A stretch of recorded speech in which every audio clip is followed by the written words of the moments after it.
सोचिए, मार्च 2026 में अचानक भारत में कुकिंग गैस का एक बड़ा संकट खड़ा हो गया। पर यह हुआ कैसे और क्यों? चलिए आज इसी की तह तक चलते हैं।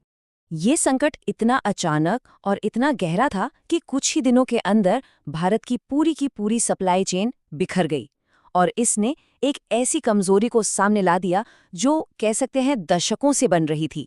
तो आज हम समझेंगे कि आखिर हुआ क्या था, इसके पीछे की असली वजह क्या थी और सबसे जरूरी, भारत के भविष्य के लिए इसके क्या मायने हैं।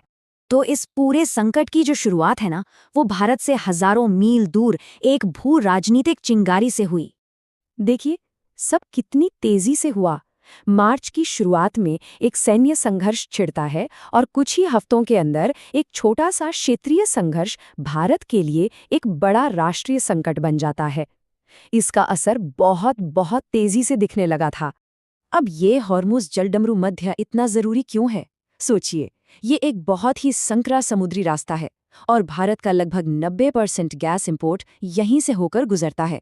तो इसका बंद होने का सीधा सीधा मतलब था भारत की गैस सप्लाई का ठप हो जाना। वैसे हॉर्मुज़ का बंद होना तो सिर्फ एक चिंगारी थी।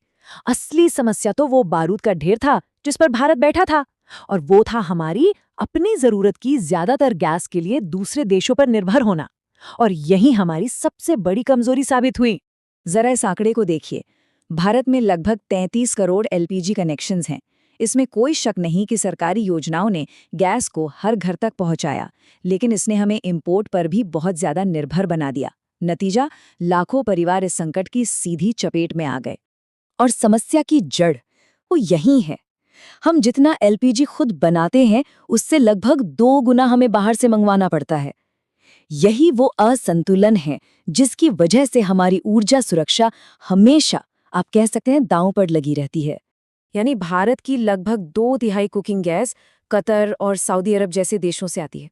अब इसका मतलब यह है कि अगर दुनिया के उस कोने में कोई भी समस्या होती है तो उसका सीधा असर हमारे किचन पर पड़ता है।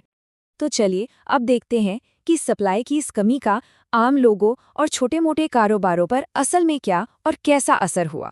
सबसे पहला और सीधा असर पड़ा कीमतों पर। सरकार ने घरेलू और कमर्शियल दोनों ही तरह के सिलेंडरों के दाम बढ़ा दिए और इसका सीधा बोझ आम आदमी की जेब पर पड़ा। लेकिन ये तो सिर्फ सरकारी दाम थे। असल बाजार में तो हालत कहीं ज्यादा खराब थी। लोग इतने मजबूर थे कि दोगुनी कीमतें तक चुका रहे थे। और इस सब में काला बाजारी करने वालों की तो कह सकते हैं चांदी हो गई थी। और ये संकट सिर्फ घरों तक ही सीमित नहीं था। सोचिए, तमिलनाडु से लेकर दिल्ली तक, छोटे छोटे ढाबों से लेकर बड़े बड़े रेस्टोरेंट्स तक सबका काम ठप पड़ गया। क्यों? क्योंकि उनके पास खाना पकाने के लिए गैस ही नहीं बची थी। तो जब संकट इतना ज्यादा बढ़ गया तो सवाल उठता है कि सरकार ने इससे निपटने के लिए क्या कदम उठाए। सरकार की तरफ से जो आधिकारिक बयान आया वो ये था कि सप्लाई चेन ठीक से काम कर रही है और घबराने की कोई ज़रूरत नहीं है। ये एक तरह से जनता को आश्वासन देने की कोशिश थी। लेकिन सरकार भले ही सब कुछ ठीक होने का दावा कर रही थी, सर्वे के आंकड़े एक अलग ही कहानी बता रहे थे। आधे से ज़्यादा लोगों को सिलेंडर मिलने में या तो देरी हो रही थी या फिर कोई और परेशानी आ रही थी। तो फिर हालात को संभालने के लिए सरकार ने कई कड़े कदम उठाए। जैसे घरों को प्राथमिकता देने के लिए सख्त कानून लागू किए गए, रिफाइनरियों को प्रोडक्शन बढ़ाने के निर्देश दिए गए और जमाखोरी रोकने के लिए बुकिंग का जो इंटरवल होता है उसे भी बढ़ा दिया गया। इतना ही नहीं, सरकार ने कालाबाजारी करने वालों पर भी शिकंजा कसा। देश भर में 12,000 से ज्यादा छापे मारे गए और 15,000 से ज्यादा सिलेंडर जब्त किए गए। ये दिखाता है कि प्रॉब्लम कितनी बड़ी थी।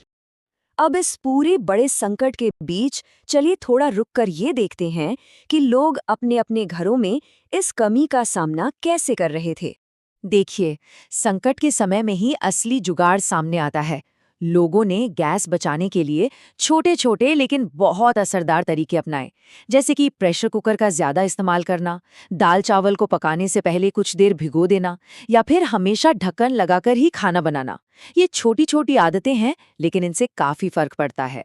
अच्छा, ये तात्कालिक संकट तो शायद जैसे तैसे टल जाएगा, लेकिन इसने हमारी ऊर्जा सुरक्षा से जुड़े कुछ बहुत ही गहरे और बड़े सवालों को सामने लाकर खड़ा कर दिया है। इस एक संकट ने साफ कर दिया कि हमारी एनर्जी सिक्योरिटी की नींव में कुछ बड़ी दरारें हैं। पहली, हम इंपोर्ट के लिए एक ही रास्ते पर बहुत ज़्यादा निर्भर हैं।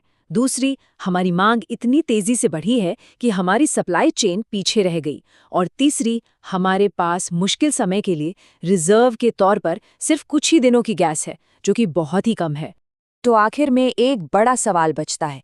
ये फौरी संकट तो शायद गुजर जाए, पर क्या भारत ने वाकई एक मजबूत और किसी भी संकट का सामना करने लायक ऊर्जा भविष्य बनाया है?